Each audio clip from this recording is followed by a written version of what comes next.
post I saw on Facebook yesterday. It was a very funny one, actually. Someone posted on Facebook that the Ashanti Regional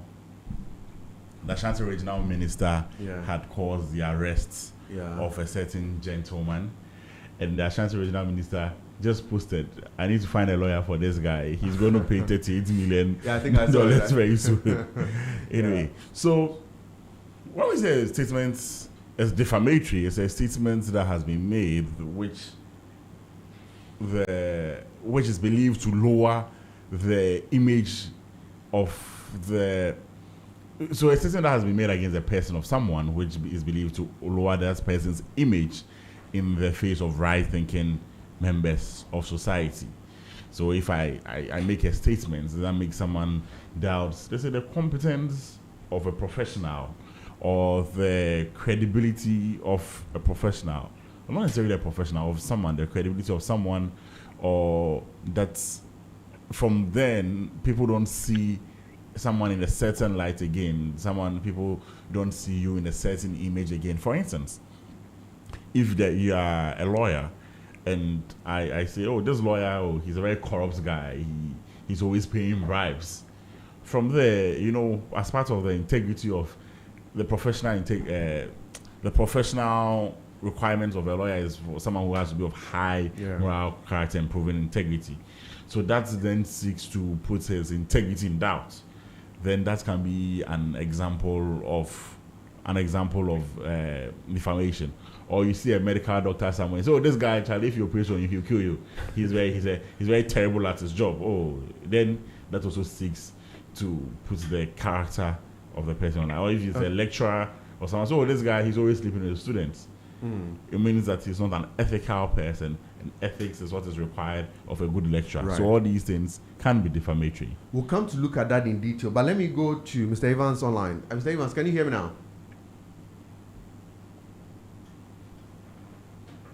Hello, sir.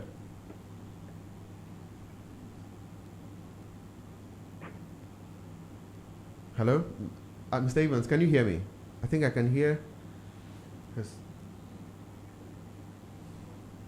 Okay, we'll come back to you, Kobe, whilst we try to fix the line with Mr. Evans. But, you make some interesting points. So, you're saying that as part of defamation, if somebody's image is reduced in the eyes of right-thinking people, we say it's defamatory. But, the example you're saying, that's it. So when I insult somebody, yes, many of us have been insulted severally for different things. Are all those things which can be considered defamatory? So someone looks at you and say that, oh, go with you. Excuse my language. Are all these defamatory?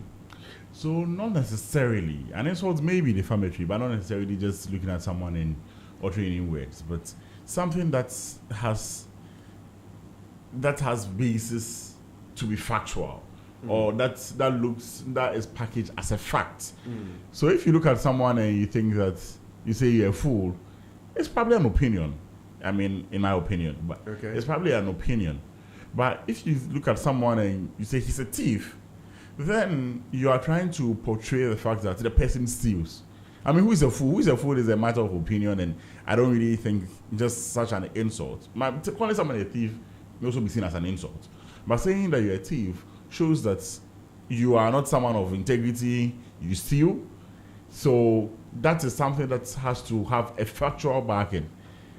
And these are the kind of things so just a mere insult may not necessarily qualify as I'll say that because, typically on the political platform, we see the president sometimes during campaigns. The presidential candidates, I think they are especially of the two main parties, they are the ones who receive the most insults. Yes, the biggest. Sometimes they tell them they are womanizers.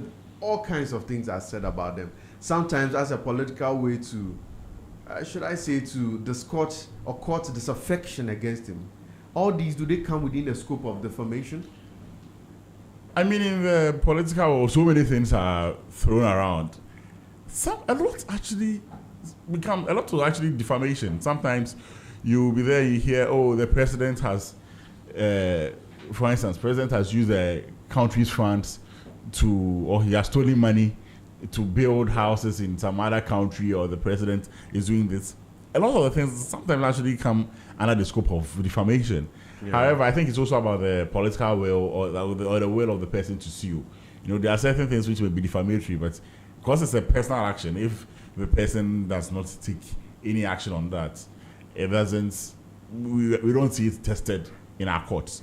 So there are lots of times that you hear on radio a lot of things people say about, especially presidents. They suffer a lot, but it's hard for you to see a president taking an action for defamation. Maybe it's that's why even in different countries, probably there are different standards. Yeah. Because you, like public officials and people who believe that we are using our money to pay you, and there has to be some level of accountability. Sometimes the standard for proving defamation against such people is higher. So sometimes for instance, in the United States, in such an instance, you have to prove that that statement was malicious. So me saying that you are a thief alone does not necessarily amount to defamation in such a jurisdiction. Okay. So then it means that, one, can we say that defamation as a legal concept is worldwide? Can we say that? Does every country have laws? Or can you say every country in the world has laws on defamation?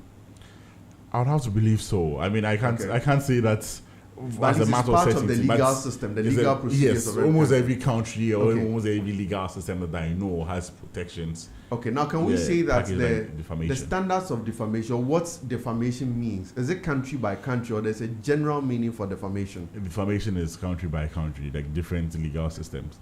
Yes, maybe flowing from, like for instance, those of us who are in the common law system, Ghana, others, there may be some base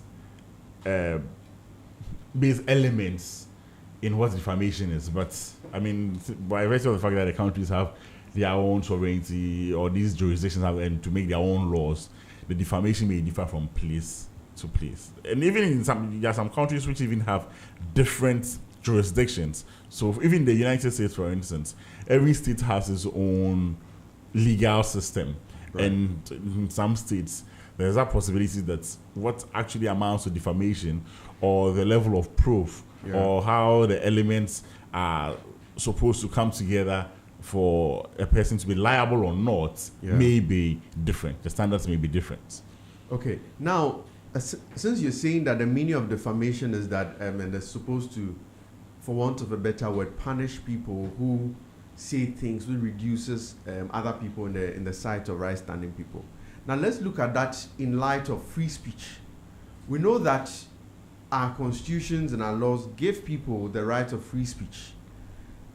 And by free speech, it means that the person should be able to speak that which, whether it's for development or in the public interest. Why then we have defamation to stifle people from speaking? Because then we have instances or we have situations where now people pull up defamation cards. So if you speak against me, I'll sue you for defamation. Why should we have that in the face of free speech? Yes. You know, there's the saying that where your right ends, someone's right begins. And the fact that free speech is very good, especially in a democracy where we need to build, where we should allow people to share and freely express their opinions, where there should also be some level of accountability. So all these measures are rights that are given people. However, the right should not be abused. And the fact that you have free speech doesn't also mean say things that will lower my image in the eyes of the right thinking person. And I think that the laws are there to protect individuals too, because the fact that there is free speech doesn't mean that anyone should go about saying things about you. But for instance, I'm a lawyer, and if by virtue of the fact that someone has free speech, the person goes around to say, oh, this guy is a very corrupt lawyer, this lawyer is an incompetent lawyer, this lawyer is this lawyer is that, then if someone even wants to hire me for my services, now the person may have his or her doubts that, is this guy in fact competent? This guy actually said he's not competent. I actually think there's a case like that. I remember like one defamation case where he said, oh, this lawyer is incompetent. I think with lawyer Kujo Osofie, there's one like that. Yeah. Right. Now, since you mentioned that defamation is country specific, what amounts to defamation may differ in what amounts to defamation may differ in various countries. Now, can you tell us, let's look at Ghana, let's start from Ghana. What in Ghana constitutes defamation? In accordance with our laws, what will happen, or what will the court look at to say that this action or these words uttered by this person or that person is defamatory? Okay, so if in the first place, defamation can be in two forms. Either it's written or it's oral. So then that's where we have libel and slander. So libel mostly refers to written, mostly, I mean, if you look at even the previous cases, it usually used to refer to like newspaper publications and all. But now it's gone beyond that. It's looking at the use of new media and all. So even statements on Facebook, on WhatsApp pages and all may be seen as defamatory. Oh, it's also interesting. You bring an interesting part. You're saying that messages sent on WhatsApp can be defamatory even before we go into the elements. Yes. How so? So I text somebody a message on my phone, my WhatsApp, saying that can be defamatory? Yes. So defamation, when the statement is made, and that statement is made, when a third party gets exposed to the statement, or when the statement is made in front of a third party. So, for instance, if we are all on a WhatsApp platform, and I make a statement that seeks to lower your image in front of everybody on that platform. On WhatsApp. On WhatsApp. Let's say it's a group platform. That can be defamatory. If it's a personal message which was directed only to you and comes to you, let's say you, Kweku, I send you a message, that may not be defamatory. But let's say I'm on ZTV platform. Yeah. Everyone is here. Then I make a certain statement against you. Yeah. That statement may be held as defamatory because now the statement has been made public for everybody to know. Yeah, but my interest is really on the WhatsApp. We'll come back, but I think we've gotten Mr. Evans online. Hello, sir. Can you hear me now? Yeah, I can hear you. All right. Good morning, and you're welcome to the Focus on Z101.9 FM. Good morning. And I hope you are well, sir. Oh yeah, I'm pretty well, and I'm enjoying the presentation by the lawyer. Right. Yeah. Thank you very much. So we've looked at defamation from the lawyer's perspective. Now let's come to the journalist's perspective. From your position, and I know you've been a journalist for several years. From your position or your perspective, what is defamation? Or to the journalist, what is defamation? Well, any information that tries to bring the character of another person down, any information. So, as the lawyer said, if you publish an article which is not true against a person, he or she can take it on. And so these are some of the first things that we learn in journalism school, defamation. We have warned about that make sure that the facts are correct. You know exactly what you are talking about. Without that, and the person feels hurt, either by word of mouth, radio, television, publication, the person can take it on. So defamation is anything at all that kills the character of someone. In simple terms. Right. But we have seen, in recent times, maybe not even recent times, but it looks like a lot of journalists, sometimes they get information from people, then they put it out there in the media.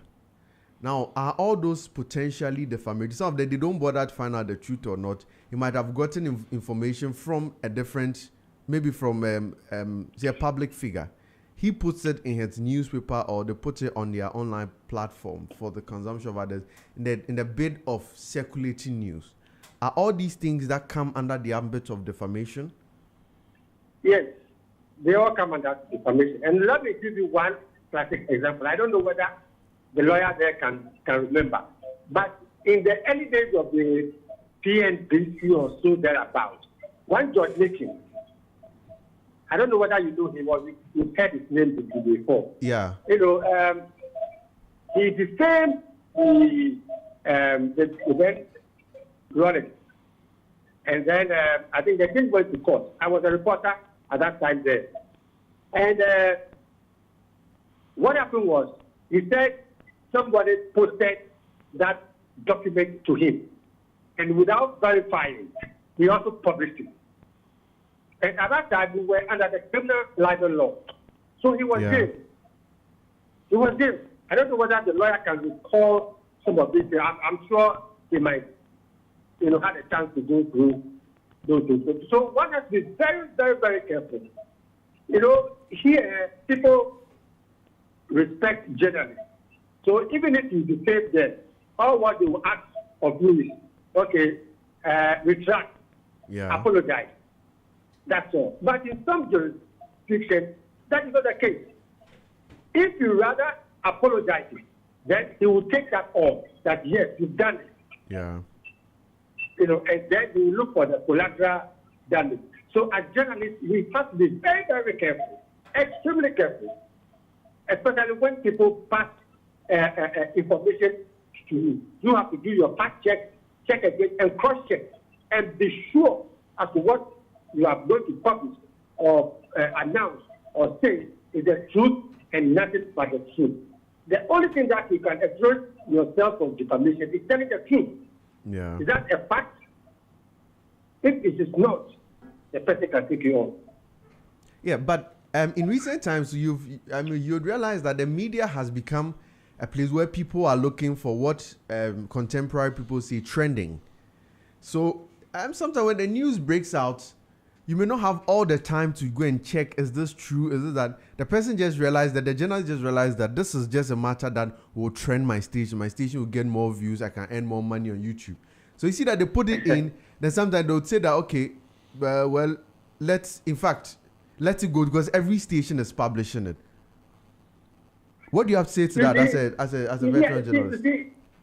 That's why I'm saying that in this country, our readers and viewers are very, very generous with it. Yeah. But in some jurisdictions, they will take it home. You see, why don't you delay for about 5 minutes and get your facts right than to rush and then somebody just puts you on? And, if it's a very reputable, for example, a big radio station, well known, and you defame someone. Yeah. I mean, they will take you to the clinic. You see, but unfortunately, people are very generous with it.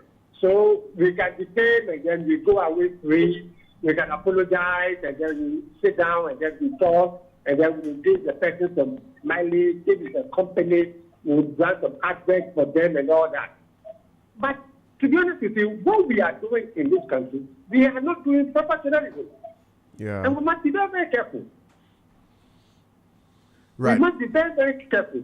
And these are the things that people should know.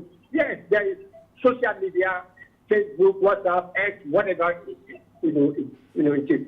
But people can take it on. And you don't wait somebody will take you on. So why don't you be a little bit careful? But as I said, because it looks like everybody now is very interested in breaking the news, very interested in leading the conversation on the matter, again, for the trending, so they become popular. And in fact, a lot of journalists today have become popular through that he's known for even telling lies. And that gives him more views or more following. And in their mind, they are on top. And some of them, actually, if you look at the dynamics on some of the social media platforms, some of them are even found to be, should I say, credible, even more than the people who are actually telling the truth or fact-finding first before they put out the information. Yeah, my brother, I see everything at a time. Yeah. Sooner or later, when people start cracking on them, then they will see their level. But for now, they are enjoying that space. For me, I'll allow them. But when the table change, and then people become very, very conscious of what they are doing, they can take them on. I don't want to be mentioning names here for now. We won't even mention names. Yes, we won't Yes. mention names for now. Yes, But yes. I won't mention names, but because Judge Making is dead and gone, and this case is a very classic example. Yeah. That was why I mentioned. but even that one was reported, so I mean, it's still covered. Yes. But So yes, sir. we have to be very careful. We should not think that we are on the honeymoon, that we can detail people right about anything, and then we think we can go with this sport too. There will be a time when those things will change. We are a developing country. Now, look at what happened with this Anna and what do you call it, Ken. Yeah. It should be the other way around. But see how things have changed. It should have been the other way around with Ken taking Anna to the clinic. But it is the other way. It's a reverse. So we have to be very careful, especially those in the diaspora who have online and those sort of networks that is interview people from this place or that place and then air it anyhow. They must be equally be careful and then use that thing as a landmark that look, we have to change our operation. Other than that, this thing can happen to us anytime. Yeah. But you made mention of the criminal libel law, which has now been repealed. And from your experience as a journalist, or you've lived across the generation, you lived in a period where we had a criminal libel law where a person could go to jail for something that maybe the court may consider defamatory. Now, after its repeal, if you look at the two regimes, do you think that people's character have been less assassinated after the repeal, or it is just still the same? Because in the previous regime, you risk going to court, you risk going to jail. But in the current regime, it's just a civil suit, which maybe you would have to pay compensation. If you look at the two regimes, or if you had to compare the two regimes, the before and the after, what do you have to say? And which will you say was better? You see, with a criminal libel, you become very cautious. Yeah. And then you do self-censorship. Because you know that at the end of the day, you go to jail. Yeah. But with the civil libel now that we have, the person, okay, I'm sorry, I apologize. Then we go, to the boardroom and then strike some deals. That's the end of it. But we really assassinated a lot of characters in this country. A lot. And we are still, doing all, going on. So, for me, I would prefer this regime as against the previous one. At least there is some flexibility. But at least we must also be conscious of what we are doing. To destroy somebody's character within a day, a character that somebody has built over the years, is very painful. But we are in a free society. Now, we don't have a criminal libel law. It's just a civil, it's a civil issue. Yeah. You go, you apologize, you are paid, you pay some fine, and then you do some aspects and other publications for the person. And then life goes on. Right. That is the liberty that we have now. But I think it's time we have to look at this very seriously once again. Right. But again, sir, let's look at the issue of free speech even in general. Let's look at it pre-1992. I'm guessing even before 1992, you are an active journalist with Graphic. Yeah. Now let's look at free speech in that period and free speech after, let's say 1992 coming to 2000. Do you think anything has changed in terms of people being able to voice out freely, just say that what's on your mind? Do you think that there's been a change, or largely it's still just been the same across the periods? Things have changed. Before 92, you can't get stuff by heart. You are very, very conscious of what you are going to say. But now, free for all, after 96, free speech. And you see, what makes that suddenly move is that free speech doesn't give you the authority to say anything. Free speech doesn't allow you to say, but we are doing it. You see the point? Yeah. So if I can get up and then insult anybody, anyhow, anywhere, and I call it free speech, it's unfortunate.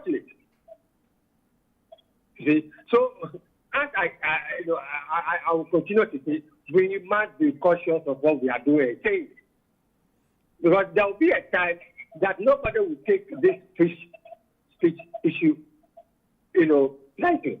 Yeah. Free speech, but you don't have the right to insult me. You don't have the right to degrade me. You don't have the right to assassinate my character. You can't just call me a thief and then you go free. And you have. The burden is on you to come and prove it. You can't call me a criminal.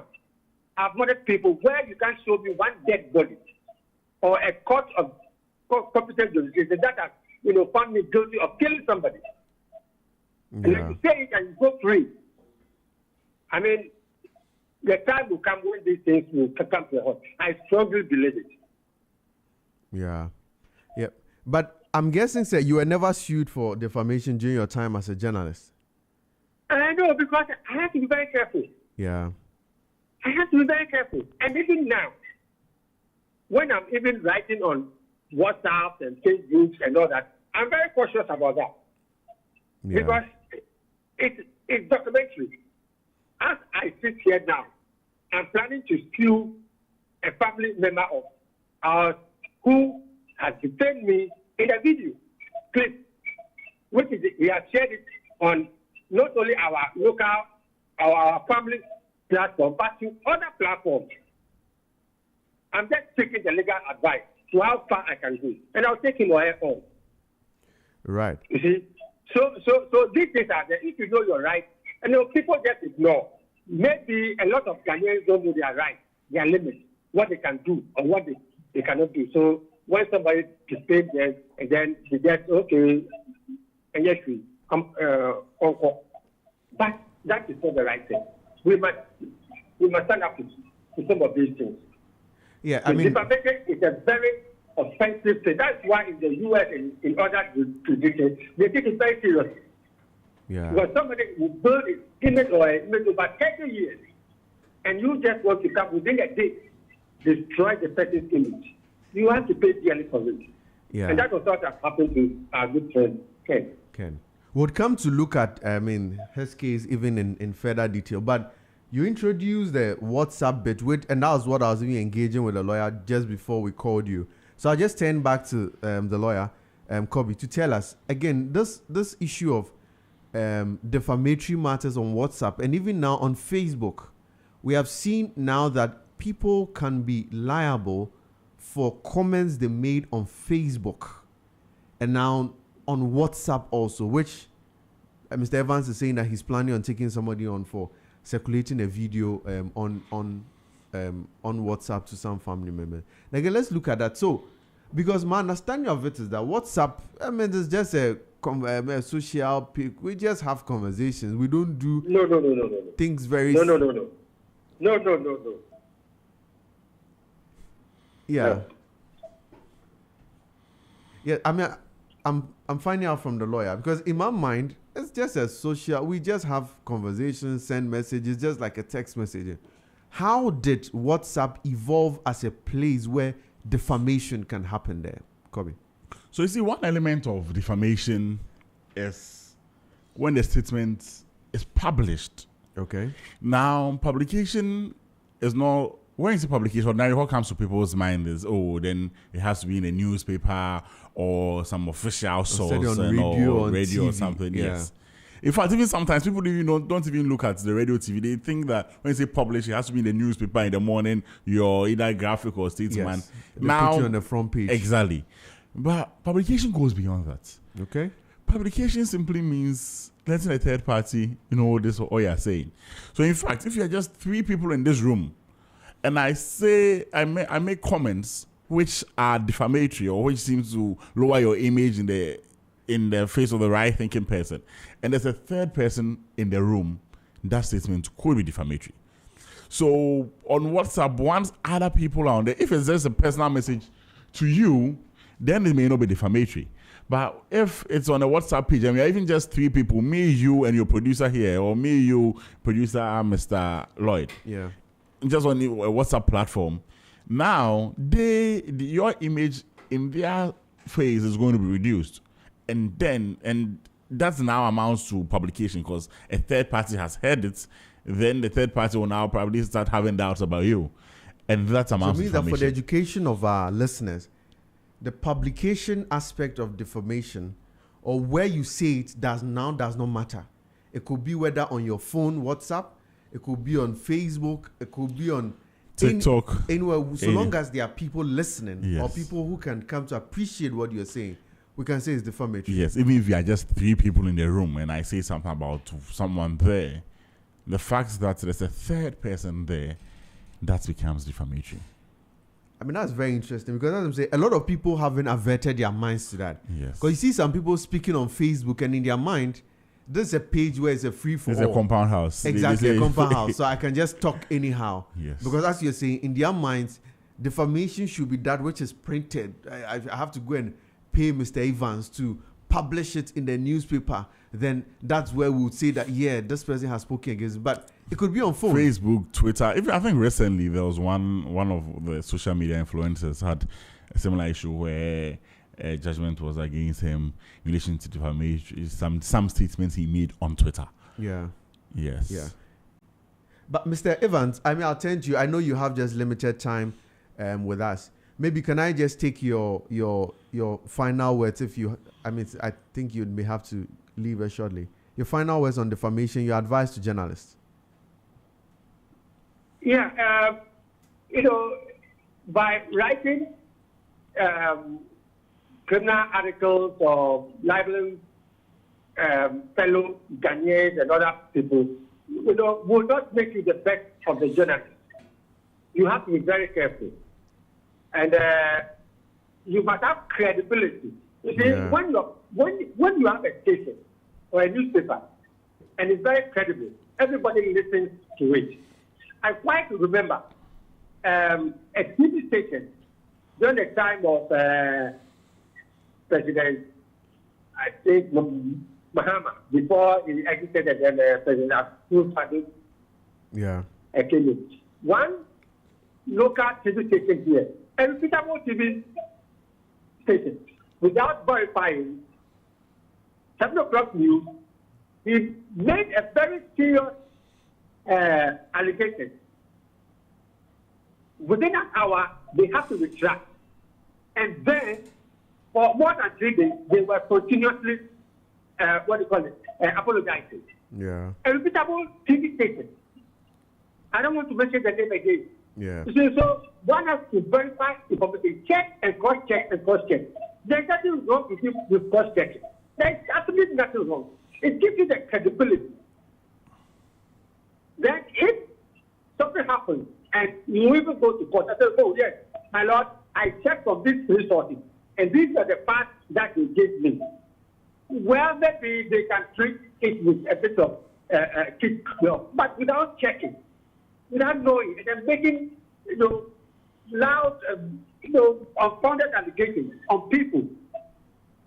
People, as the lawyer said, if I had to be right, people have not affected their mind to do Facebook issues. Yeah. But if people begin to affect their mind on it, a lot of people will be fined. Yeah. A lot of people will really face the consequence. So I think you people out there, we journalists, will have to do a lot of education. Yeah. That we should be very cautious about some of these things. Publication, as he said, it's not a matter of print. It's a matter of just communicating. Audio, video, they are all tangible evidence that you can see. Facebook is there. WhatsApp is there. X is there. Whatever. So far as the person can produce an evidence, it's not an enough. So we have to be very careful as journalists, and especially those online. They should not think that they are exonerated from what they could call it, libel and defamation and all that. This must be very careful. So this is my little bit of advice that I will give to my colleagues out there. Thank you very much. And we've been listening to Mr. Lloyd Evans, who is a seasoned journalist, and he worked with a graphic communication group. Thank you very much, sir. And I'll come back to Kobe. Now, let's look at if a party says or a person says that he has been defamed and the matter goes to court, what would the court be looking at to come to a conclusion that indeed this matter is defamatory? That's a legal matter. If you institute, so one person says another person has called him names in the presence of other people and he thinks it's defamatory. When a person goes to court, what is the person presenting to the court? Or what is the court going to look at to say that indeed these matters are defamatory of the character of the next person? Okay, so in a matter of defamation, there are certain elements that have to be proven for the court to say that the matter was indeed defamatory. And also there are certain defenses that a defendant has that he can show that yes, maybe these initial elements have met, but I can be absolved because of ABC. So the first thing is that statement has to be defamatory. It sounds sociological, but it's not. Yeah. When we say the statement has to be defamatory, it means that as we've kept saying, that statement is one that lowers the image of the plaintiff or the one who has come to court in the image of right thinking members of society. So first of all, the statement itself has to be a statement that qualifies as a defamatory statement. So as we were discussing earlier, let's say just calling someone a fool, make it a cut. But calling someone a thief may make it a cut. Because now a thief actually goes to the character of the person. But how about if the person just was angry and all, and then he just uttered those words, just bursted out, as the person have said a fool, when he said you're a thief? I mean, isn't it about the same? Are insults also defamatory? No, as I said, insults may not. It depends on what you consider as an insult. Even calling someone a thief may be, but just regular insults may not make the cut for defamation, as I said. So, but mostly it's also about the intention of the person. If it was really calculated to lower your mind in the right, your image in the right thinking members, the face of right thinking members of society. Because I know there are authorities to the effect that if it was just said in jest or out of anger, sometimes the courts is a bit more. I think what they call vituperation. Yes. That the person you respond, the person probably gets you so upset, so you respond in anger. Sometimes the courts may decide to. Especially if it's contemporaneous and it's not like you really went to think about, okay, let me come in here to destroy the image of the person. Two, it's a personal, it's a tortious offense. So it must be personal to the person. It must be personal to the plaintiff. And when you say a tortious offense, what is that? So just I thought it's a civil. Yeah. Sorry for being a bit too technical, but I thought it's a civil wrong. So unlike criminal offenses, which may include a jail sentence or the payment of a fine, a tort is mostly is not that does not have a criminal element. So it's a civil side of a crime. It's the civil side of a crime. So with a tort, you can't go to jail. No, you can't go to jail. You just may pay compensation. You may pay compensation or compensation or like damages or compensation. Okay. Yes. Okay. So in Ghana, I know initially we had criminal libel laws where if the publication was made against someone, it could even lead to jail term and all. But I know all those ones have been repealed. So now we only have the civil aspects, and that which is defamation. So it's a civil wrong, and by virtue of that, the remedies available are damages, and sometimes the court you may be required to apologize and all. Now, the statement should refer to the plaintiff. So I just can't come to court and say, you said this, you made this statement about someone, and that statement was defamatory. I remember just yesterday, there was an issue in relation to Adjoa Safo, some of the comments Adjoa Safo made about the formal school feeding program coordinator. Yeah. And I watched on a couple of legal platforms where there was a big debate as to whether now public relations is part of the job of lawyers, because the lawyers released a statement telling Honorable Adjoa Safo that what she said never happened and all. And in that instance, ordinarily do we, like, there was that conversation that can the family sue the person who made the statement, that's Ajahasafo, because on behalf of their dead mother? In my opinion, no. Because the defamatory statement should be made against the plaintiff and it's a personal thought. Okay. So if it's not against you, you may not have the legal capacity to sue. Okay. Then the statement must be published to a third party. I think we brushed on that a bit. So if it's just a statement made to you, the one person who's the plaintiff, it may not make the cut. But if the statement is made to a third party or is made in public, then it makes the cut as to what amounts to defamation. But even after all this, the defendant can say, it's the truth. What? So these are what we call defenses. Yes, defenses. Okay. So the defendant can say, it's the truth. So the defendant... So that's to say that when you accuse me of publishing a defamatory matter, let's say I call somebody a thief, and the person says that, okay, he finds those utterances defamatory, so he drags me to court. You're saying that the other party who is accused can come and say that, yes, I said these words, but it's the truth. That's what you're saying? Yes. Okay. So even as I said, even after the plaintiff has shown all the things that he has to show, that yes, the statement, you made a statement that he's a thief, which qualifies as defamation, it was referring to him himself, and the third part is that you made it in public or it was published, so a third party heard it. He may have discharged his part of the burden. Yeah. But you, the defendant, can say, oh yes, I made this statement, you may have met all these requirements, but what I said was the truth. And once it's proven that what he said was the truth, then the statement was not defamation, or the plaintiff may not be liable for defamation. But let me ask you what amounts to the truth. And I'll say this in specific reference to a reported case on, I think against, it was Mr. Kweku Bako, who instituted an action against Mr. Japan, where I think Mr. Japan had made some utterances of Kweku Bako being into Galamsey and all that. From the reported case, I know that Mr. Japan pleaded, he was saying that these things are true. That's what he's doing. But notwithstanding, the court, at the trial courts, the high court, the court still found him liable for defamation. Because he came to say it's true, it's true, it's true. But he wasn't able to bring the right document. But he says everybody is aware it is true. Is that not enough to serve as a defense for him? Because then the court still held him liable for defamation. So, as we sometimes say, the truth is what you're able to prove. Okay. See, they are... So it's not just saying that it's true. Yes, just saying that it's true may not be enough. Okay. So something may happen here in this office. All of us know it's true, right? But until I'm able to have evidence, until I'm able to have very strong evidence to show that yes, in as much as this thing is true, it happened.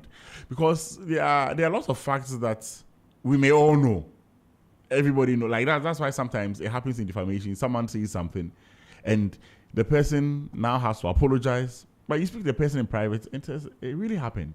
Yeah. But getting evidence was a challenge. Sometimes it could even be a matter of a witness. Yeah. Let's say you defame me here, right, in this office, and maybe he's the only one he's the one who witnessed this.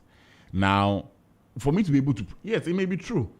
But if I'm not able to get him to come to court to testify that indeed Kweku made those statements, how would the world know that indeed the statements, my claim of truth is true in the sense that no one has been able to adduce evidence to that effect. So it means that truth should be that which you can prove. It's not just saying that, but we all know it is true. This is true. This guy did this. But it's that which you can prove. Because everybody else will have to also know and understand that it's true. Right. Because the truth, you know. Right. There are lots of times that something happens, but you don't have evidence. As in, we say, I dance here. Right. So the fact that you are not able to get someone or maybe a person to testify that indeed ABCD happened, or some documentation, or depending on what it is, some photographs or some trails. I mean, evidence could be in different forms. Right. To show that indeed the truth, that as you know, it's happened. Because the truth, if the truth will be only what you know until you're able to show that indeed it happened for everybody else to also know that indeed that's the truth. And as I give an example, yes, I've not read that decision, Yes, yeah. but it could be that Honorable Kennedy, and as to say he's the truth, he knows it's the truth, he believes it's the truth. Probably he has even seen it. Yeah. But if you don't have the proper documentation to show or the proper witness to show, because I think in that matter, I remember later there was also another issue with there was also another publication later that was alleged to have come from the former Minister of Environment and Science Technology. I think he sought to rely on all those, but he couldn't get the minister also to come to court to testify. Exactly. Yes. So, but the minister, I think in a later document after the case, even made such an allegation. Yes, but that was after the case. After the case the had case, concluded. yes. So I know currently it's on appeal. We won't go into the merits of it because it's currently on appeal. But just that which happened at the trial court. So I know these matters are currently. Yeah. So if let's say, I mean, as I said, I'm not too much privy with the details. I know it from the media perspective. Yeah. Sometimes it could be misleading. Yeah. But if let's say the minister had been a witness during the trial and had been able to show. To testify to the effect that it's true, especially as were part of the allegations that he had made later on. Yeah. Probably the court would have held that yes, indeed, you've been able to show that it was true. Right. So then the base is that truth is that which you can prove. Yes. Right. We'll take a breather here. We'll come back. We'll continue with the defenses available to a person in a defamation suit. But we're still listening to the focus on Z101.9 FM. We'll take a very short break here, and when we come back, we'll continue with our discussion on defamation. Z101.9 FM.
Many thanks for staying with us on the focus on Z101.9 FM. And if you're just tuning in, we're discussing defamation lawsuits in Ghana. We're looking at what options exist for seeking justice when you feel defamed. Again, we are reminded that it's the Ghana month, our Heritage Month, and do well to rep Ghana wherever you are. If you need any made in Ghana product, you can do well to contact Giddens on 0243-811-094. You can contact Giddens on 0243-811-094, and you are assured of your made in Ghana product, which of high quality and of excellent standards. Right, Mr. Mo, I will go back into our conversation. We're looking at after a person has been taken to court in a defamatory suit, what defenses are available to such a person. We have looked at the fact that the person can say it is the truth. That is one defense available. Aside that defense of truth, which I know in some places they call it justification, what other defense is available for a person who has been dragged to court for defamation? So there's fair comment, there's absolute privilege. Let me take fair comment first.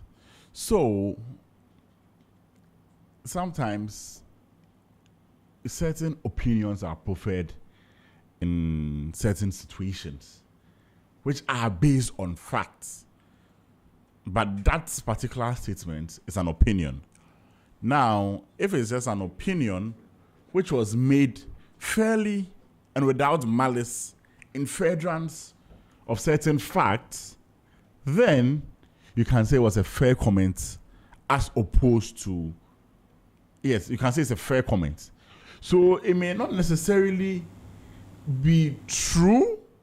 When I say true in the sense that it may not be necessarily be a statement of facts. It's a statement of facts which may be determined as true or false. Yeah. However, it may be a certain opinion. The opinion may likely lower your image in the eyes of the true thinking members of the society and all. Yeah. But it's just an opinion based on certain facts. So, for example, those of us who are football fans, we play a football game. We play a football game and your goalkeeper concedes 5 goals, like Chad's goalkeeper yesterday. If his people or journalist says this goalkeeper is a terrible goalkeeper, based on the fact that he conceded 5 goals, I don't think that he may have an action that will lie in defamation. No, but how about he in conceding the goals may not, maybe his defenders do not assist well. Exactly. So it may not necessarily be the truth. Yeah. But this is your opinion that you've made based on certain facts. Which is out there in the public. Okay. So now from the fact 5 goals may suggest that indeed the keeper was terrible. Yes, the keeper may be able to prove that indeed all the 5 goals were not his fault. The 5 goals were probably because of the bad defenders he had. Yeah. But looking at this statement, you realize that this statement may not have been a statement made on by virtue of malice. Okay. So if you go to court and the court is interrogating facts, yes, you may not be able to say it's true because truth may fail here. If the goalkeeper is able to prove, let's say that his defenders were bad, the weather conditions on that day were not favorable, or he was sick. Yeah. It may show that indeed he may not have been a terrible goalkeeper as a person. However, your comments may still qualify as a fair comment because you look at certain facts and you give your opinion on the facts. So in that instance, the fact that it may not have necessarily been true will still not be that you may not have had a good defense. Yeah. Because as we said earlier, truth is a defense.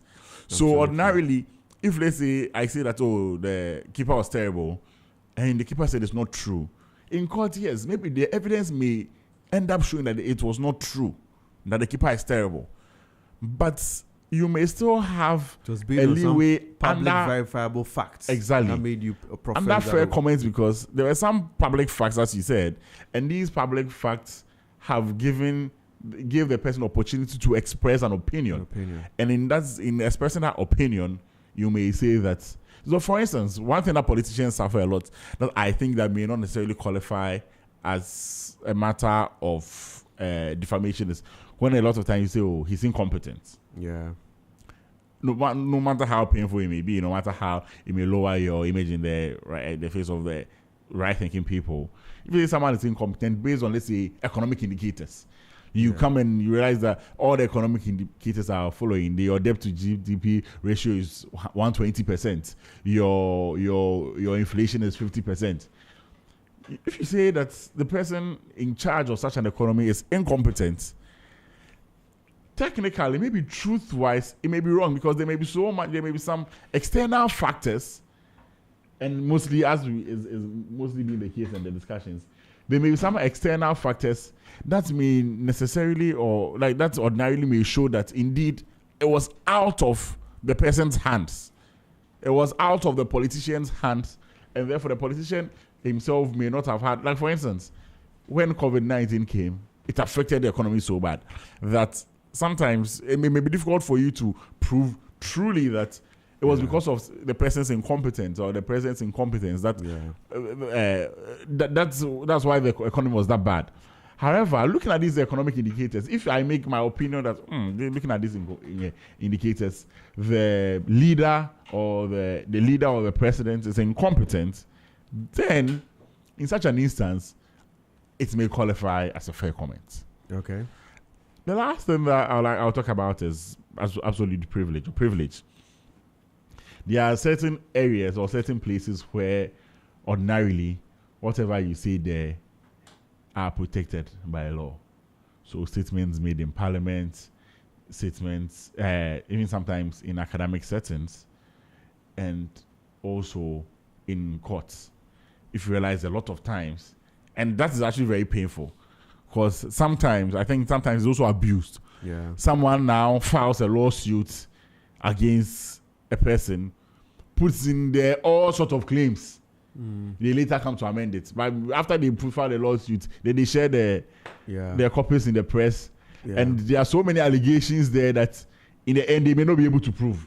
Yeah. But the law also protects such. So I think it's also in the interest of justice to allow people to freely say what they believe in and freely say what they believe in and fight for their rights in that instance. But if I go to court and I make certain statements that ordinarily would have been defamatory, by virtue of the fact that maybe I made it in the witness box and all, may qualify as an absolute privilege. Yeah, because I've seen a number of people ask that, so if somebody sues me and the person says certain things in the court document, can I sue that person for defamation? I see that come up a lot. No, there's the law protects the person, so there is privilege. So in that instance, you're saying that the person enjoys absolute privilege, so you can bring an action of defamation. Maybe perjury, but perjury is but perjury may be with the witness telling a lie. Yes, but in here the court documents, what the person has written, and even perjury is not defamation. Perjury is not. Perjury is it's criminal. It's criminal. So it even has nothing to do with you as a plaintiff and defamation matters. Yeah. But if in court documents, the person says something you're uncomfortable with it, I think the best that you can do is try to prove that it wasn't wrong during the actual trial and win your case. But you cannot, an action in defamation may not lie because there's that protection by the law. Right. Now, this past is likely to be abused too. This past week, on this matter of defamation, we've had a tall conversation on that which was reported in the news on Mr. Kennedy Japan and Mr. Anas Arimya Anas, where he took an action against him in a court in America. Can you give us some detail of it? Then now we can apply these principles, whether indeed, what's the merits were. Even before that, I just want to outline that the U.S. legal system and Ghana's legal system are two different. Yes, we all flow from what we call the common law, the English common law. We all receive that law from the English common law. But our legal system and the U.S. legal system are not the same. Yeah. Especially when now zoning into defamation, our laws on defamation are different. Okay, so the Ghanaian law, as we've discussed now, is not necessarily the same.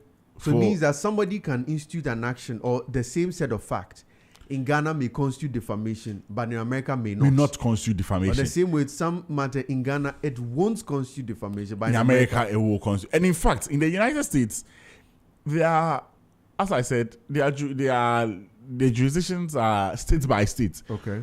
Yes, a lot of times, like for instance, criminal and all, there's a lot of similarity, but not necessarily the same. So what may even constitute defamation in one state may not necessarily be what will constitute defamation in a different state. So it is very wrong. And I've even seen lawyers do it, and I must say I'm quite disappointed for someone to say, oh, this same case, similar facts, someone went to the United States and won, and in Ghana they lost. So by virtue of that, our legal system is corrupt. That is wrong. It's good you make this distinction because, as you say, I've seen it a lot myself, that you see a lot of people are hitting hard on the court that this guy came, or this gentleman was in court in Ghana. They said no defamation. And they give an assumption that he goes to a better system and they say it is defamation. We have two different legal systems. Right. In fact, and not even just about, even in procedure. So, for instance, in this Anas Kennedy matter, that was in New Jersey, it was a jury trial. In Ghana, So we maybe only for do the jury benefit trials for the benefit of our listeners, maybe if you can tell us what brought up the case so that we can move in that. Okay, because there's so possible- I remember in previous times, even like when I was a child, Anas was seen as maybe not a role model, but was seen as a freedom fighter. He was someone who was fighting corruption in the country Africa, and Anas was highly regarded. Now, later at a point in time, Honorable Kennedy Japan also launched a campaign against Anas. And this campaign against Anas... What was the reason for that? For somebody who is fighting against corruption. This campaign against Anas was also to show that, I mean, from the perspective of Honorable Kennedy, that yes, the said person who is deemed as incorruptible and fighting against corruption was also corrupt. And if you see the theme of what he used to talk about, his theme was who watches the watchman. Right. In this case, meaning Anas was the watchman, where he was seen as the person watching and looking at corruption-related matters. Yeah. But he may go unchecked. He may go unaccountable. So someone also watches him. So if you realize his theme was who watches the watchman. And which also generated a lot of buzz, because from there, a lot of people, and honestly, I think that Anas is not seen in the same way as he used to be seen before. People also had different opinions, and there was sort of opinions. So Anas felt that yes, this may have lowered him in the face of right-thinking people, and he sued for defamation here in Ghana. But what comments? Okay, this is not the American one. The first suit that he brought in Ghana. I'm just making a link. Okay, he sued for defamation here in Ghana because Honorable spoke on so many different platforms. In fact, he had a show, Who Watches the Watchman, which aired so many times. Right. So Anas sued for defamation, and Honorable Ken's defense was truth. So yes, I think Anas was able to meet all the initial elements, but by virtue of the fact that Honorable Ken's defense was truth, he was able to sail through here in Ghana. That's the Ghanaian one. So he was able to prove the truth of what he was saying. Yes. Okay. Then I think he conducted an interview in New Jersey. And this interview was Who conducted an Honorable interview? Kennedy. Okay. Rehashing whatever he had done in Ghana. I think he was on one of his visits and rehashing whatever he had done in Ghana. Then Anas sued again. So by rehashing, he made some comments against Anas. Yes, similar to what he's been making in Ghana and what went in New Jersey. But yes, this was a different comment made in New Jersey. But I mean, say on the same line of arguments and all made in New Jersey. So their system. So is that the reason why Anas instituted action in US and not in Ghana? Because Honorable was there at that time. And made a statement. He made it also on a platform there. Yes. Okay. So Anas instituted an action against Honorable and the hosts. Okay. And I mean, just something that we left out. Yes, if as media houses and all, just like if you allow your platform to be used for defamation or for someone to make defamatory comments, you can also be sued for defamation. Right.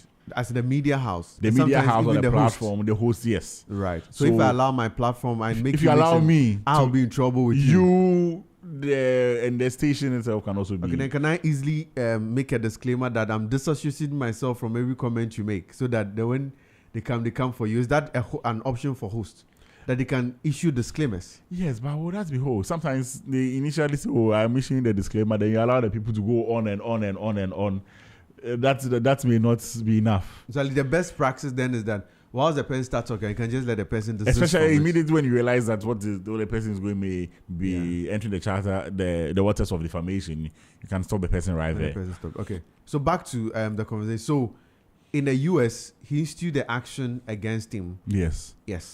So in the US, he instituted an action against him, and in the said action, he claimed that he had a lot of defamatory statements had been made against him, and the U.S. system is such that such matters, especially in New Jersey, are supposed to be tried by a jury trial. Yeah. Now in Ghana, our legal system for civil cases is only the judge who tries it. So the one in the By High jury Court. trial, what do you mean? What is that? So when you say a jury trial, we go and pick laymen who are not lawyers, who have no legal knowledge, to come and listen to the issues from a factual perspective and analyze issues based on the facts, while the judge will make the determinations based on law. Okay. So the facts, you don't need a lawyer to discuss. You don't need to be a lawyer to understand facts, whether A happened or B happened or not. But the legal implications, you need a lawyer to be able to determine or to decipher whether what the legal implications is. Yeah. So what's the legal implications are? So what happened was it was a jury trial where jurors were supposed to come and determine issues as of the facts. And honorable. So it means that with the jury trials, you're saying the arguments were made to 7 lay people, or I don't know the number, but mostly 7 to 12. Yeah, some lay people to listen to determine that if you hear this, does it amount to defamation? Is that what you're saying? Yes. So mostly how do they even know that does it amount to defamation? Just like what we have done today, we have gone through the elements of defamation. So in that matter, the judge will explain the elements of defamation. And looking at what we have explained to even the people, our listeners right now, our listeners may be able to, when we are given a certain set of facts, our listeners may be able to decipher, okay, that's this amount to defamation. Because first of all, what do we tell them? We told them that statement has to be made that is lowering the image of the person in the right thinking member of society. Yeah. They have to know that it was made about the plaintiff and all. So now, any listener who has followed it clearly may be able to decipher from a set of facts whether it's maybe the liability for defamation may lie. Yeah. So that's what happened, and the jury was set, and the trial went on, and at the end of the trial, the jury awarded damages of 18 million. So it means that the against jury Honorable King. entered in a verdict to say that Honorable Kennedy Japan defamed Anas. Is that the case? Yes, Okay. that was the verdict of the jury. Okay. Okay, but that was the verdict of the jury. But the interesting thing about jury trials in the States is that there are 3 stages of the trial. Okay. There's the pre-trial stage, the trial stage, and the post-trial stage. Okay. The pre-trial stage, before you go to trial, there are a lot of simple issues. There are a lot of issues that are determined. Yeah. So first of all, you file your pleadings and all your claims, or in simple terms, whatever you think your matter is, you put it on paper, you bring it. You also have a written response and all. Yeah. And even they now have to select a jury. So the jury selection process, and all before the actual trial starts, is the pre-trial stage. Now, the trial stage is when there's examination in chief, cross-examination, re-examination. That is, whoever the witnesses are brought there to give their testimony. Yeah. So, and the other lawyers and all are given But the opportunity to pre-trial question stage, them. is that which in this case, I think there was a requirement for some mandatory settlement also, which I'm told, just from the following, that Honorable offered to pay, I think, some $10,000 or so. Yes. That was at the pre-trial stage. Pre-trial stage. Okay. So, I mean, just like even civil commercial matters in Ghana, or even all matters, sometimes You're mandated to they give some level, they give an opportunity for parties to amicably resolve the dispute even before it goes to trial. Yeah. Now, so there was that. Then they went to the trial stage. At the trial stage was when Anas was questioned, Honorable Ken, and all they were all questioned, and they were all questioned. Then after the trial stage, the jury came out with its verdict. So the verdict of the jury was that Honorable Ken should pay 18 million. Now here's the catch. After the verdict of the jury, is given, the matter is not terminated. The matter does not end there. Oh, so it means that this case we are discussing It hasn't ended? The case has not ended. In law, we say the case is still sub judice. Because the matter is all over. They're saying that Honorable is liable to pay to announce $18 million. You are saying that the case hasn't ended, still in court. The case is not ended. So it The means case that is there's a still in possibility of that decision being overturned, is that what you're saying? So there are a couple of possibilities. Okay. So that's why I was actually very So surprised, this is especially the post-trial stage. the post-trial stage. Okay. Especially looking at knowing that Anance is a lawyer, coming out to issue a statement that he has won the case because the matter has not ended. Okay. The post-trial stage, for the matter to be final, a judgment has to be entered. So the judge will now have to say, But is okay, the judgment not just going to be the verdict given by the jury? Then he enters into his not all judgment. the time. Not all the The time. judge can reconsider That's the verdict of the decision. jury. Yes, in certain circumstances. Okay. Or when certain issues are raised. So that is, and all that is slated for the post-trial stage. So until that whole post-trial stage is gone, it has ended, you cannot necessarily say that you have won a case. So it means that they are going to go back before the judge for the final conclusion of The the matter. final conclusion of the matter during the post-trial stage where the Okay. jury is not there. So that's what actually happened. So last week Thursday, that's when the jury gave its verdict. Yeah. Now this matter was divided into two because there was also a claim for punitive damages. Yeah. Punitive damages being that the court, you asked that this matter was so much aggravated and so much malicious that the regular damages will not suffice. The court should punish whoever it is by taking certain, should punish whoever defamed you by awarding certain damages, which seeks to punish them. So the system of the trial is that it was divided into two. The first one ended and they awarded 18 million. On Tuesday, they were supposed to go back for the issue of penal damages to be considered, or punitive damages to be considered. And that is when I've had conference with Honorable Kennedy's lawyers. We've discussed the matter. I've heard the matter into details. And from their accounts, that is when the jury now told the court that, they didn't know that there was going to be another session for them to consider the punitive damages. So when they start in the first place, they discuss everything. So immediately, Honorable Ken's lawyer said, wait a minute, that was not the instructions we gave you. The instructions of the court were that consider actual and compensatory damages. First, consider the issue of liability to see whether or not there was defamation. Then what are the actual and compensation damages in relation to the liability? Then on Tuesday, come and discuss the punishments, if any. Okay. So they said they had already considered everything. Then Honorable Ken's lawyer phrased that no, then there's a mistrial. Then there should be a mistrial. The court should declare a mistrial. Now, I guess your next question is what's a mistrial? But even before that, so it means that from what you're saying, I may also not want us to go too much into their strategy because if you say the matter is still in court, it means it's a subject case.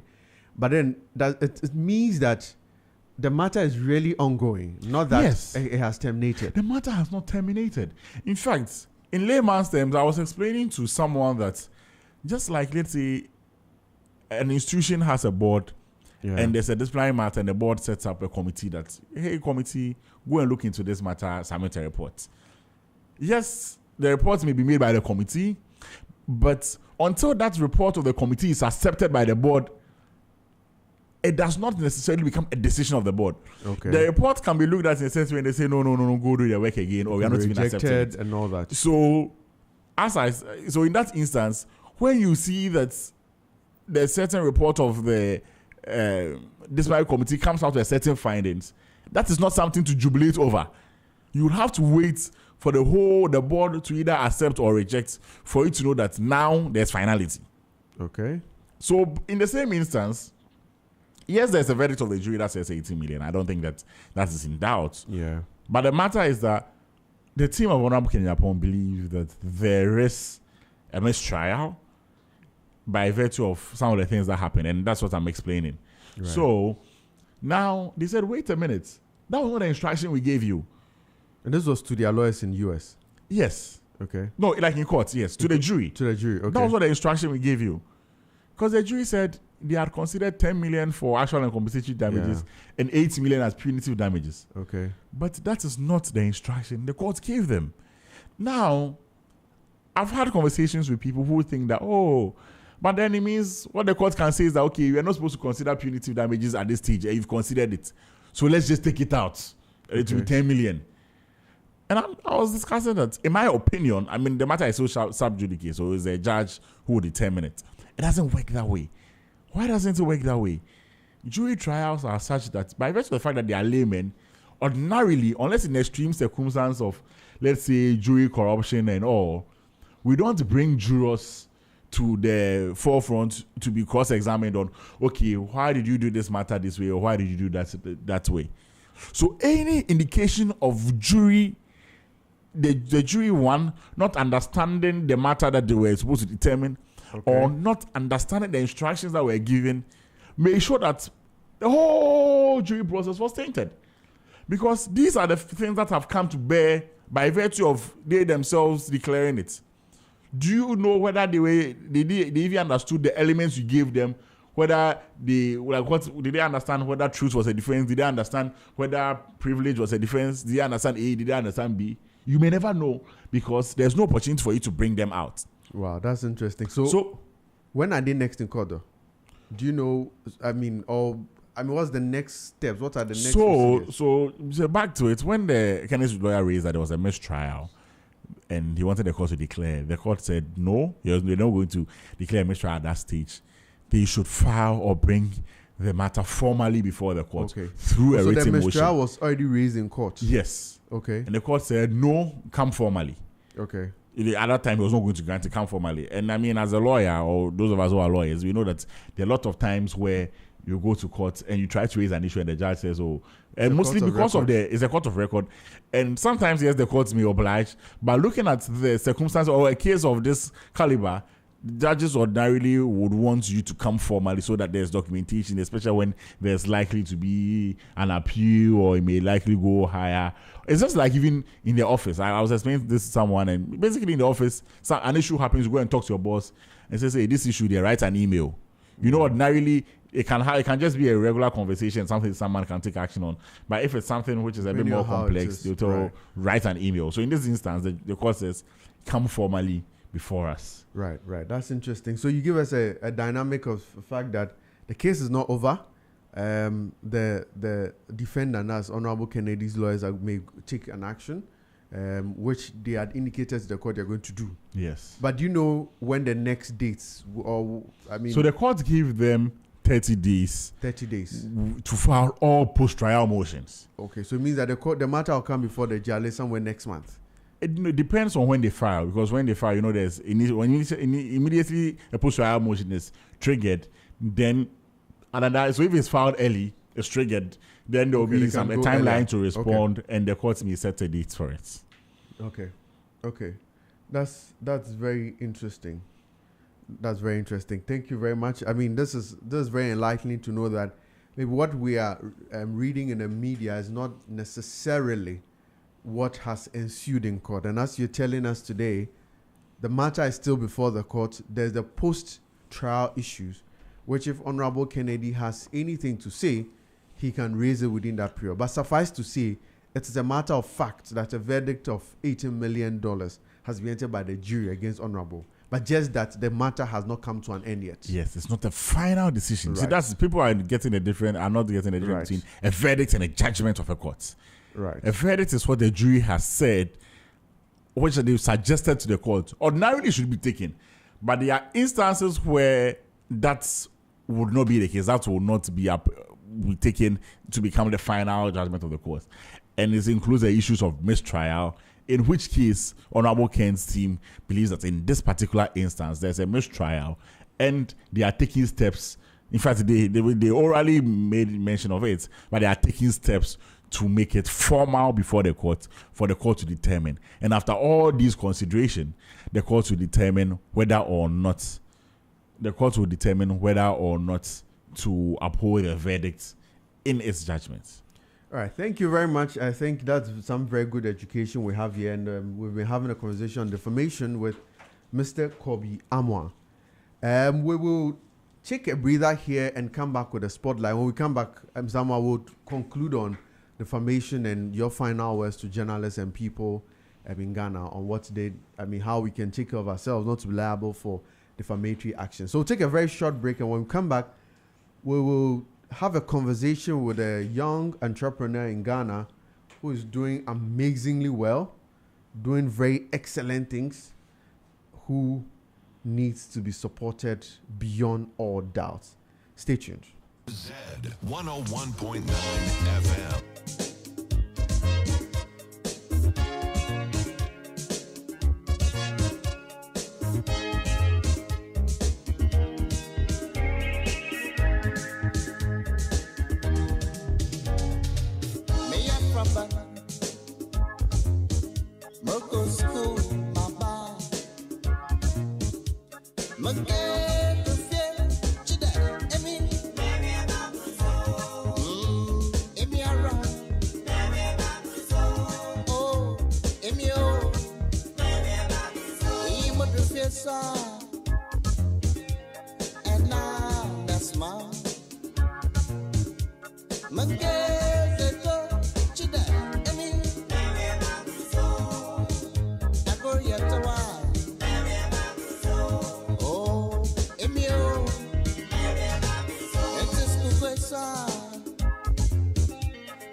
Many thanks for staying with us. Still the focus on Z101.9 FM. And we're going to be having a conversation with a very young Ghanaian entrepreneur who is a first-class student, a business administration student, and also holds an MPhil from the University of Ghana, who, despite his academic success, has pursued his passion for product manufacturing, and he focuses on creating high-quality leather and fabric. Mr. Desmond Ate Lakai, I hope I got the name right. Yes, you got the name right, sir. Right, you're welcome to the Spotlight segment of The Focus. Okay, thank you very much for having me here. Right. Now tell us, who are you? What do you do? What pushed you to do this? And I'm very curious because for a first-class business administration student with an MPhil, what everybody will say is apply, go and sit in a bank or go and work in a a shirt and tie industry. Why do you decide to do this? Okay, so to begin with, I want to say a very good morning to my my wife. Oh. I want to also thank... if you can mention her name and give her a special shout-out. My wife, Irene Lakai. I also want to say a good morning to my father in the Lord, Dr. Michael Bodinyamiche. My name is Desmond Lakai. I'm the founder of Haven Made. And your question to me this morning is one that I want to answer in a very simple way. The reason I chose manufacturing is because of the gaps that I realized in the system back in 2013 when I was still in the University of Ghana. Yeah. I realized that we didn't have an expression back then that reflected what I wanted to see in fabric and leather products in Ghana. Okay. So I sought out to start something there. Then I realized that it was even deeper than I expected because the mentality was even different. And I sought to bring what I was actually learning in school to the marketplace and see if that can work. And it worked so much that I didn't want to go back.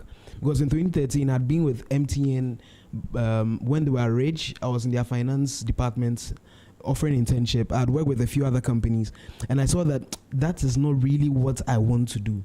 So let me step out and try something new. And this, it hits a stone straight on the spot. So, but had you always desired to, I mean, right from infant, had you always desired to do like a white collar job, or you knew you wanted to be a business owner? My family background, my late father, at age 13, I was a mokola. Okay. There's a place called just by UTC, Metropole. Okay. We had a shop there. So age 13 to just about before SHS, you have already exposed to business. That entrepreneurship spirit was already imbibed into us. So doing a white collar job, although we're fitting into that space, but I didn't feel like I could make impact there. So stepping out seemed like the obvious thing to do. Obviously, family, friends, some people didn't like the idea because you're already excellent in school. Why don't you just tail on? But I just decided to try something new. And before I realized, I tipped over to the extent I don't want to go back. Right, but how did, when you decided, so in your journey, you mentioned when you did your internship with MTN, right, you realized that no, you want to step out into the real market. How did your family take it, your friends, that a first-class student from the University of Ghana, if you apply to any job, you may most likely get. You say you're going to start your own thing. I mean, how did they take it? Okay, even personally, I was in a dilemma for a very long time. I want to say a very big thank you to Dr. Sheena Boatin, a professor at the marketing department of Legon. She really helped me fine-tune what I wanted to do. Because in the beginning, I didn't want to tell family because they had that high expectation of getting jobs and, wearing that color. My mother always says that as for you, you must wear the tie. That's what my mom tells me. But friends were very supportive. Family didn't know till after 3 years of what I was doing. Because in that 3 years, right after undergraduate, I pushed to masters. Okay. So I was doing masters whilst I was also engaging in entrepreneurship alongside. Okay. So I was on campus for about 2 years. And in that 2 years, most of my time I was working, but I was also focusing on school. So dawn time was mainly when I would do personal entrepreneurship, plan everything out. Then during the day, I go to school. And in school, my lecturers are also very supportive. So when the strategy I took was, once we started this particular semester, I introduced myself to all the lecturers, tell them what I do, expose myself to them, and let them have get to know that maybe along the way, this guy would not be in class like all the time, but when I'm there, I give my 200% there because I'm course rep too. So I'm effectively managing the time I have with the lecturers, with my friends, and going back and forth, trying to make ends the vision come to life. I mean, interesting. So, but tell us, what exactly do you do? So we manufacture fabric and leather products, predominantly bags. But the vision of Haven Made right now is... Oh, the name of your company is Haven Made? Yeah, the name of the company is Haven Made. Can you spell it for us? HAVENMADE. It's together. Okay. So HAVENMADE. Okay. Yes, so we are on social media by that name. Right, we will come to the handles, but you're telling us, what do you do? So we manufacture fabric and leather products, and we also have the expression of serving as an underlining base for most fashion houses that want quality products we manufacture for them. So we've worked with some top brands before, the Wear Ghanaians. We've done several projects for Ghana Parliament. We've done a few other things low-key.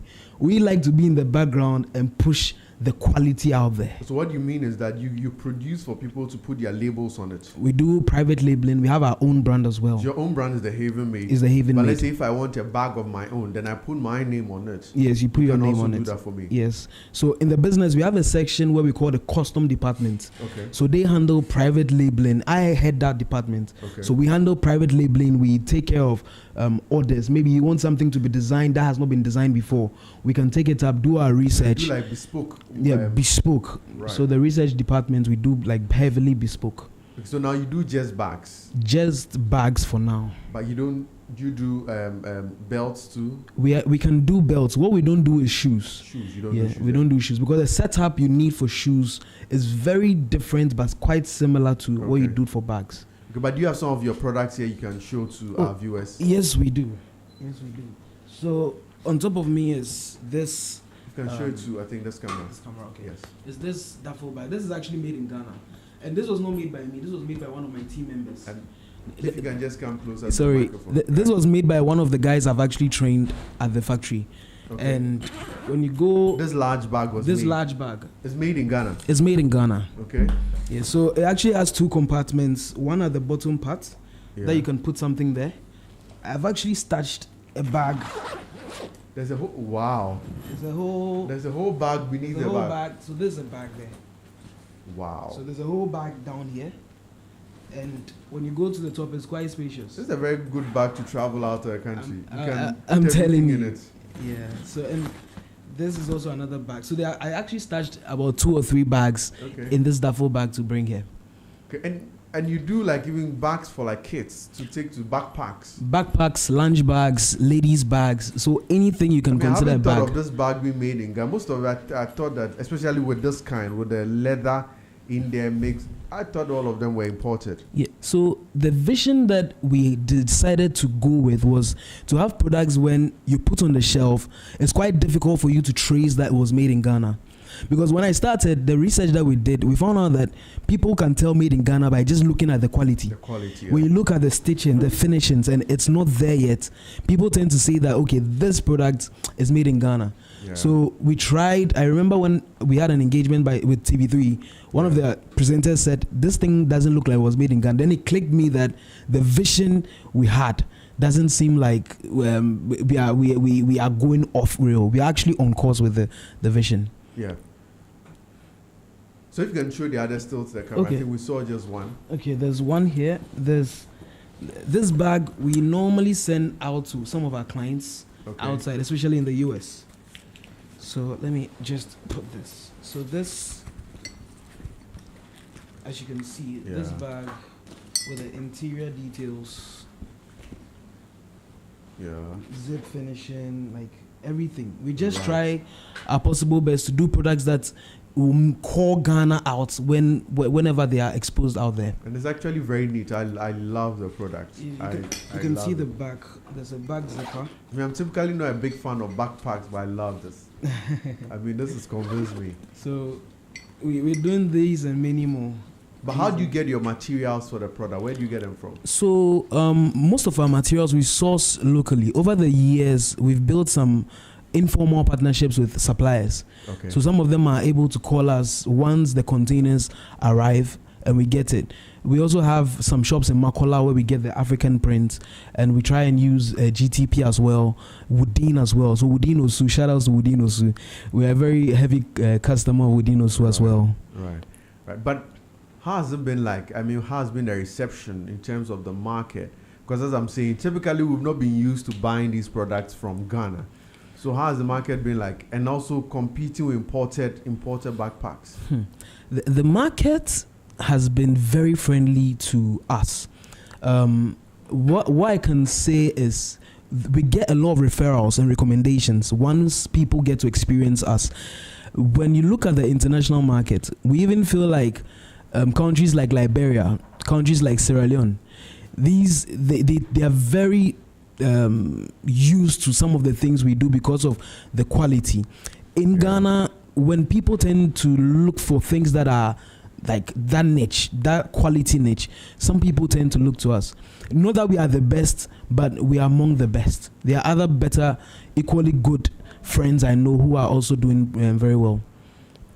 Right, but generally, if you look at the Ghanaian landscape, do you think that our business landscape supports upcoming entrepreneurs like yourself?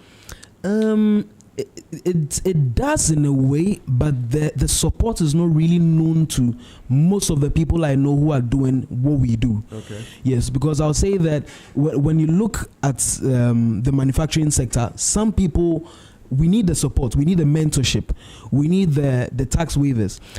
2 years or 3 years ago, I went to GRA, my local GRA tax office. I applied for a grant, a tax waiver, which I equally meet the requirements. I was told to go and bring an ID card that shows I'm a youth. And I was told, and eventually when I proved beyond doubt, I was told that I should just go and pay the tax and support Ghana. And this was when we needed the help to expand some of the things we do. Wow. Yeah. But that was it was an opportunity ordinarily available to you. It was ordinarily available. But you were told that just pay the money.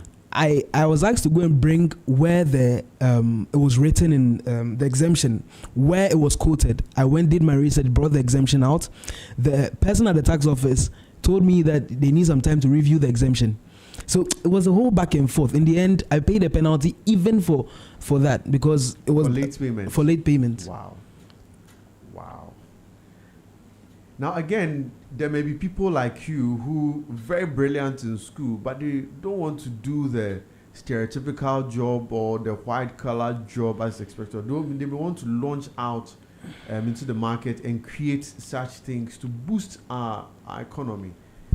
What advice will you give such people? I will tell them to go ahead. If it's the calling God has given you and you feel like you have that passion, I will really ask you to go ahead, because I have not regretted. The entrepreneurship space has given us the opportunity to be seen by a myriad group of people. You'll be in Ghana and someone calls you from the US that I checked your location, I'm in your area, I want to meet you. And you've not met the person before. You get to meet different groups of people. That's one. Two, you're also creating jobs. As of now, my team personally, we are almost 10 in number, and these are people we are on payroll, we are supporting. Some we didn't people even have. You're training. I'm training. Some didn't have jobs. Any skill at all, any idea of how to use a sewing machine. You know, we are helping people in that space. Some have trained, sent back to the north. Some are in Cape Coast. You know, we are the base of what we wanted to do was not to be loud at first, was to make the impact, then let the impact speak for itself. Yeah, but curiously, how did you learn this job though? the global University of YouTube. Oh, is it? You learned it online? I learned it online. That's because, I mean, I got my curiosity piqued when you mentioned the use of the sewing machine. Yeah. So it means that you do the technical part yourself. I do. Like when you go on our TikTok page, you actually see some of the videos my team has made and I've made myself. So I do the technical part myself. And you learned it solely on YouTube. So what I did was I looked up some of my cousins. Yeah. I call them cousins because they are brands that I want to. We actually resonate with, the Gucci's, the Louis Vuittons. I looked at their quality. I looked at their finishing. What makes them them? The mindsets, you know, the underpinnings, and we looked at those things and we tried to mimic, because you don't need to come up with something new. You just need to borrow the mindset the people have to get the results that they also have. So if I want to do something in Ghana and get the quality, and I'm not able to go there yet, I can borrow their minds through YouTube and other platforms, learn what they do, and also implement it here. So when we are looking at even coming up with a training expression as part of our vision, where we are training people in this craft, and these are the kind of things that we share.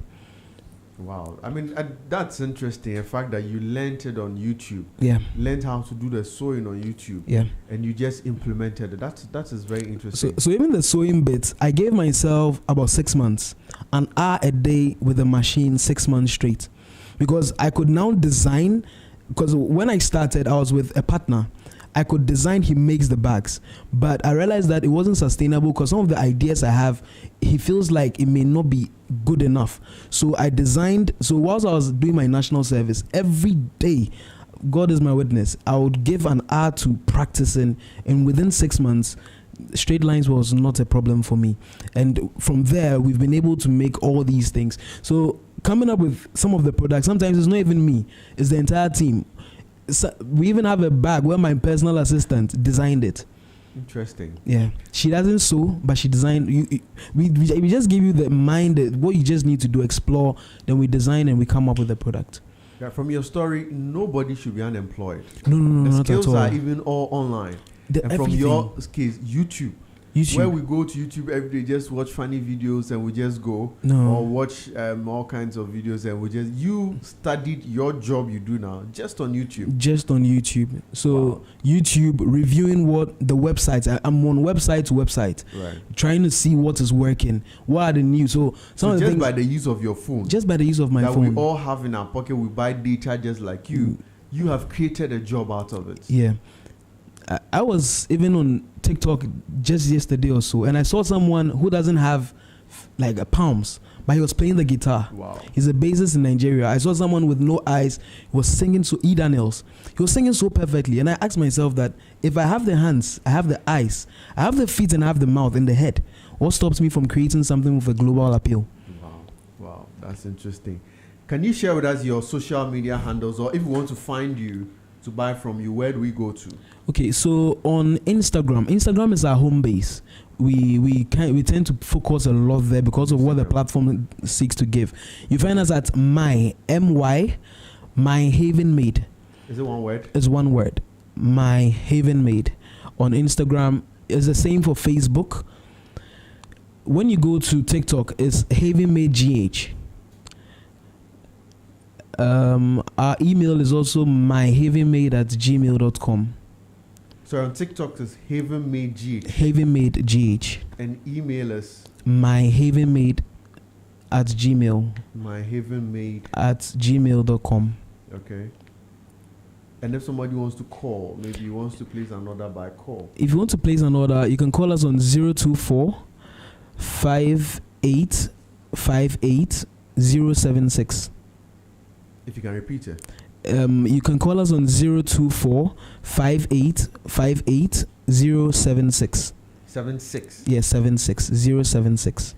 Okay, so then that means that can people place orders on your IG?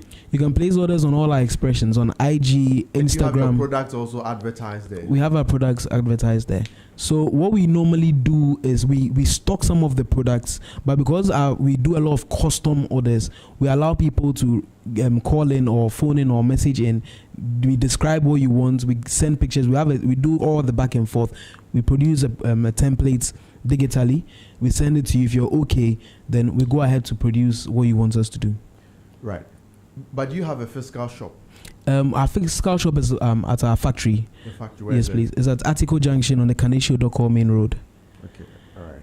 Atiko Junction on the Kaneshio-Doko main road, just after Accra Academy. Okay. Yeah. Okay. Your final words. Your final words too. My final words is I want to thank the Republic of Ghana for their help. GRA, they've been exceedingly helpful. I want to thank my family. I want to thank the friends, all supporters of Haven Made, anyone who has recommended us to someone before. We want to say a very big thank you to the entire team. I say I love you very much and thank you very much for having to be a part of this great business that we formed. All right, thank you very much. And we've been speaking with Mr. Lakai, who is a first-class student who ventured into business. He's the CEO of Haven Made, and you can reach him on IG, My Haven Made. That is MyHavenMad. You can also find him on Facebook, My Haven Made, TikTok, Haven Made GH, or if you want to send him an email, you can get him at myhavenmade@gmail.com. Mm-hmm. And if you can call his number also, or if you want to reach him via mobile phone, you can call him on 0245 858 076. 0245 858 076. And it's the Heritage Month, so do well to pass by or give him a call or place an order for your locally made bags. I can vouch that is of excellent quality, all in fulfillment of supporting made in Ghana goods. We're going to wrap up shortly, so Mr. Amwa, I'll just give you, should I say, 30 seconds. Just 30 seconds to wrap up on defamation. What advice will you give to journalists, to people who are speaking out there, speaking to the public? What advice will you give just in 30 seconds? You know, there's this meme that used to go around about one former, or he's dead now, I don't like to mention his name. I don't think it was true, but it was a meme that used to go around about him when he says, freedom of speech you are guaranteed, freedom after speech you cannot have. So yes, there's freedom of speech, there's free expression. Our laws actually guarantee our rights to say whatever we want to say. However, it has its limits. And as I said earlier, our rights end where someone's rights start. So in as much as there's freedom of speech, we still have to be careful in what we say. That is, now we know what defamation is. That is likely to defame somebody. Yeah. And I think one key take and one thing that people didn't really understand is that defamation, publication when it comes to defamation, could just be to even one person, one extra person. It could be on a WhatsApp platform, it could be on Twitter, Facebook, and everywhere. So let's all be careful. Let's say, Steve, but if you get into trouble, find a lawyer. Thank you. So someone says, let's be careful. Yes, we have freedom of speech, but it doesn't mean that we can use it indiscriminately, or we can use it without due regard to the rights of other people. We've been discussing defamation lawsuits in Ghana, and we've been looking at what options exist for people who are seeking justice.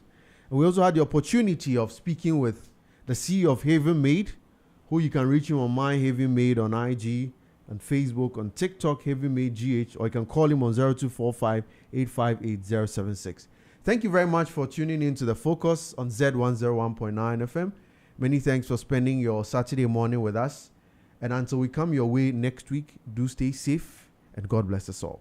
Z 101.9 FM.